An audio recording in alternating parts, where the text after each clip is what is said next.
অনেকেই বাজার থেকে পশু আনার সময় বা কুরবানি করার সময় পশুর সাথে অনেক বেশি অমানবিক আচরণ করি। এতে করে কিন্তু আপনার কুরবানিটা, পুরো কুরবানির প্রক্রিয়াটাই প্রশ্নবিদ্ধ হয়ে যেতে পারে।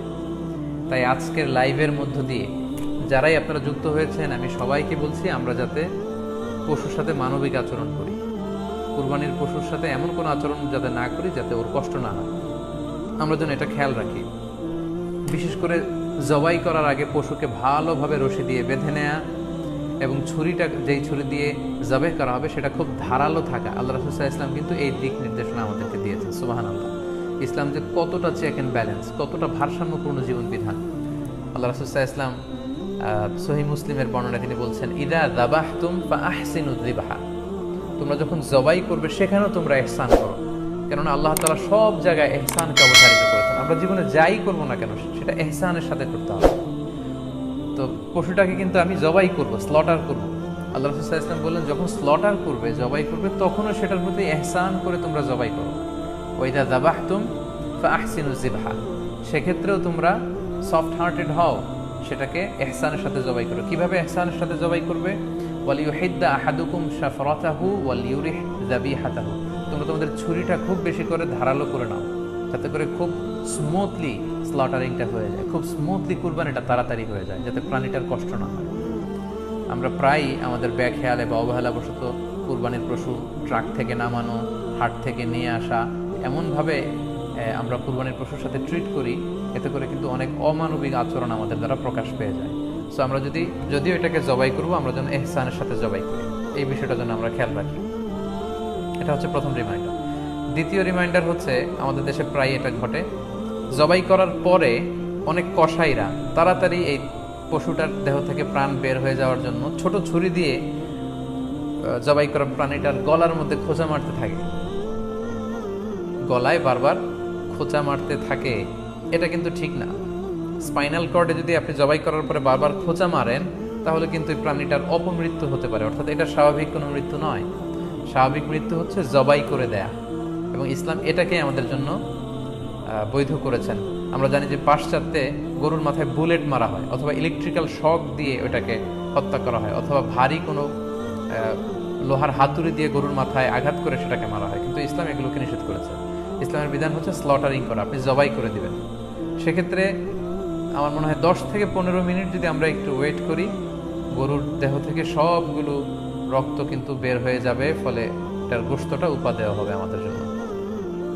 কিন্তু আমরা যদি তাড়াহুড়ো করে, বিশেষ করে অনেক কসাই ভাইরা রুহটা যাতে তাড়াতাড়ি বের হয়ে যায়, প্রাণটা যাতে তাড়াতাড়ি বের হয়ে যায়, জবাইয়ের পরে আবার ছোট ছুরি দিয়ে স্পাইনাল কর্ডে খোঁচা মারতে থাকে, এটা কিন্তু ঠিক না। এতে করে যেটা হয়, এটা স্বাভাবিক মৃত্যু হয় না, বরং অপমৃত্যু হয়ে থাকে। আমরা যখন কুরবানি করি তখন প্রাণীটার শ্বাসনালী এবং কণ্ঠনালী কেটে যায়, এবং তারপরে রক্তনালী, যেটাকে ইংরেজিতে বলে জুগুলার ভেইন, এই জুগুলার ভেইনটা যখন কেটে যায় তখন কিন্তু প্রাণীটা আর ব্যথা পায় না। গবেষণায় দেখা গিয়েছে যে যদিও আমরা দেখি যে প্রাণীটা খুব ছটফট করে, লাফালাফি করে, তো আসলে সে ব্যথা পায় না। জুগুলার ভেইন যখন কেটে ফেলে তখন ব্রেইন তাকে স্পাইনাল কর্ডের মাধ্যমে হার্টে সিগন্যাল দেয় আরও বেশি পাম্প করার জন্য, আরও বেশি রক্ত পাঠানোর জন্য। ফলে দেহের সবগুলো রক্ত গলার ওই কাটা জায়গা দিয়ে কিন্তু বের হয়ে যায়। তো ওই মুহূর্তে আপনি যখন ছোট ছুরি নিয়ে এটার স্পাইনাল কর্ডে খোঁচাখুচি করতে শুরু করেন, তখন কিন্তু এটার অপমৃত্যু ঘটে, এটা স্ট্রোক হতে পারে, এটা হার্ট অ্যাটাক করে মারা যেতে পারে। তাহলে সেটা কিন্তু স্বাভাবিকভাবে জবাইয়ের মধ্যে দিয়ে মৃত্যুবরণ করলো না, বরং হার্ট অ্যাটাক করে বা স্ট্রোক করে সেটা মারা গেল। তখন কিন্তু আপনার কুরবানিটা প্রশ্নবিদ্ধ হয়ে যেতে পারে। তো এই জন্য আমি সকলের কাছে অনুরোধ করব, আপনারা তাড়াহুড়ো না করে 10 থেকে 15 মিনিট একটু ওয়েট করেন জবাইয়ের পরে, এটাকে স্বাভাবিকভাবে, ন্যাচুরালি, প্রাকৃতিকভাবে এটা রুহটা বের হতে দিন। তা না হলে আমাদের কুরবানি কিন্তু প্রশ্নবিদ্ধ হয়ে যেতে পারে। 3 নম্বর রিমাইন্ডার হচ্ছে, আমাদের বাংলাদেশের অনেক জেলায় আমরা হিন্দু মুসলমান একসাথে থাকি। আমার কাছে নিউজ এসেছে যে অনেক জায়গায় অনেকে হিন্দুদের মন্দিরের সামনে কুরবানির গরু জবাই করে। এটা ঠিক না, কারণ আমরা জানি যে ওরা এই গরুর পূজা করে থাকে। সো আমরা এমন কিছু করব না যেটা ওদেরকে খুব বেশি কষ্ট দিবে। সো অনেকে শুনেছি যে উস্কানিমূলকভাবে তারা একটু দেখিয়ে দিতে চায় বা তাদের উপর প্রতিশোধ নিতে চায়। এরকম করে অনেক সময় হিন্দুদের বিভিন্ন গ্রামে মন্দিরের সামনে এই কুরবানির ব্যবস্থাপনা করা হয়। আমি বলবো যে আমরা এটা যাতে না করি। আমরা হিন্দুদের যে উপাসনালয় আছে, আমাদের হিন্দু ভাইদের উপাসনালয়গুলোকে স্কিপ করে এমন জায়গায় কুরবানি করব যাতে করে তাদের এই দৃশ্য দেখা না লাগে এবং তাদের ইবাদতগাহের সামনে যাতে আমাদের এরকম পরিস্থিতি তৈরি করতে না হয়, আমরা যাতে সাম্প্রদায়িক সম্প্রীতি আমাদের ইবাদতের মধ্য দিয়ে বজায় রাখতে পারি এবং কোনো ধরনের উস্কানিমূলক কর্মকাণ্ডে যেন আমরা কখনোই যুক্ত না হই। 4 নাম্বার এবং সবচাইতে গুরুত্বপূর্ণ পয়েন্ট হচ্ছে, জি খেয়াল করে শুনুন, আপনাকে বলছি 4 নাম্বার পয়েন্ট হচ্ছে যে জবাইয়ের স্থান এবং বর্জ্য কুরবানির পরে এটাকে নিজ দায়িত্বে পরিচ্ছন্ন করুন। আই রিপিট, আমি আবার বলছি, যেখানে আপনি কুরবানি করলেন সেটাকে এবং এই যে বর্জ্য ময়লা এটা নিজ দায়িত্বে আপনি ক্লিন করুন। সিটি কর্পোরেশনের ভাইয়েরা সরকারি তত্ত্বাবধানে সারা বাংলাদেশের এসব বর্জ্য আসলে পরিষ্কার করা সম্ভব না। জরিপে এসেছে যে 50 লক্ষ গরু জবাই করা হয় প্রত্যেকটা কুরবানির ঈদে। তো সেক্ষেত্রে আমাদেরকে দায়িত্বশীল হতে হবে। কুল্লুকুম রাঈন ওয়া কুল্লুকুম মাসউলুন আন রাইয়াতিহি। আল্লাহ রাসূল সাল্লাল্লাহু আলাইহি ওয়াসাল্লাম বলেছেন, তোমরা প্রত্যেকে দায়িত্বশীল আর তোমাদের প্রত্যেকের দায়িত্বের ব্যাপারে কিয়ামতের ময়দানে আল্লাহ তাআলা কিন্তু তোমাদেরকে জিজ্ঞেস করবে। তাই আমরা যেন নিজ দায়িত্বে এই কুরবানির করার স্থান এবং বর্জ্য যেন পরিষ্কার করি।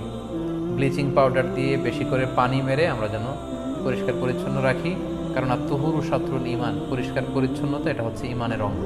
এই বিষয়টা জানে আমরা খুব গুরুত্বের সাথে নেই এবং নিজ নিজ কুরবানি আমরা যেখানে দিলাম সেই জায়গাটা যেন আমরা পরিষ্কার করি। বিশেষ করে বিভিন্ন সংস্থা যারা অনেক অনেক কুরবানি করবেন, ভলান্টিয়ারলি বিভিন্ন কুরবানি করে কুরবানির গোশত বিতরণ করবেন, আপনারা এরকম ভলান্টিয়ারলি ক্লিনলিনেস ক্যাম্পেইন করতে হবে যাতে কোনো ধরনের রক্ত, ময়লা, বর্জ্য, আবর্জনা না থাকে।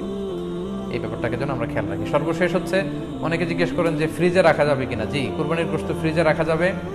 ইবনে আব্বাস রাদিয়াল্লাহু তাআলা আনহুর মত অনুযায়ী 3 ভাগ করা উত্তম, তবে এটা আবশ্যক নয়। আপনি 1 ভাগ নিজে খাবেন, 1 ভাগ আত্মীয় স্বজন প্রতিবেশীদের দিবেন, আরেক ভাগ গরিব দুঃখীদের মাঝে বন্টন করে দিবেন, এটা উত্তম, কিন্তু এটা আবশ্যক নয়। পুরো গোশত যদি আপনার লেগে যায় আপনি ভোগ করতে পারেন, আর যদি আপনার কাছে অতিরিক্ত গোশত থাকে এটা আপনি আত্মীয়দের দান করুন, গরিব আত্মীয়দের আপনি উপহার দিন, গরিব মিসকিনদের, সুবিধা বঞ্চিত মানুষদেরকে আপনি এগুলো দান করুন। কারণ সূরাতুল হজ্জের 28 নম্বর আয়াতে আল্লাহ তাআলা বলেছেন, ফাকুলু মিনহা ওয়া আত'ইমুল বাঈসাল ফাকির, তোমরা কুরবানির এই গোশত নিজেরাও খাও এবং অভাবী লোকদেরকে দাও। এবং সহিহ বুখারীতে আল্লাহ রাসূল সাল্লাল্লাহু আলাইহি ওয়াসাল্লামের একটি বর্ণনা, আল্লাহ রাসূল সাল্লাল্লাহু আলাইহি ওয়াসাল্লাম বলেছেন, কুলু ওয়া আত'ইমু ওয়াদাখিরু, অর্থাৎ কুরবানির গোশত তোমরা খাও, ওয়া আত'ইমু মানে অন্যদের খাওয়াও, ওয়াদাখিরু এবং তোমরা এটাকে প্রিজার্ভ করে রাখো বা জমা করেও রাখতে পারো। অর্থাৎ আপনি চাইলে ফ্রিজে রাখতে পারবেন, আপনি পরবর্তীতে খেতে চাচ্ছেন আপনি রাখতে পারবেন ইনশাআল্লাহ। সো উত্তম হচ্ছে 3 ভাগ করে 1 ভাগ নিজে খাওয়া, 1 ভাগ আত্মীয় স্বজনদের, প্রতিবেশীদের দেয়া এবং 1 ভাগ অভাবী, সুবিধাবঞ্চিত, গরিব মিসকিনদের মাঝে বন্টন করে দেয়া। এবং অবশ্যই অবশ্যই যাদের সামর্থ্য আছে আপনারা বেশি বেশি কুরবানি করুন এবং এই কুরবানির মধ্য দিয়ে আমরা অনেক অনেক প্রান্তিক জনগোষ্ঠী, সুবিধাবঞ্চিত মানুষ, তাদের কাছে আমাদের সহায়তাগুলো পৌঁছে দিতে পারবো।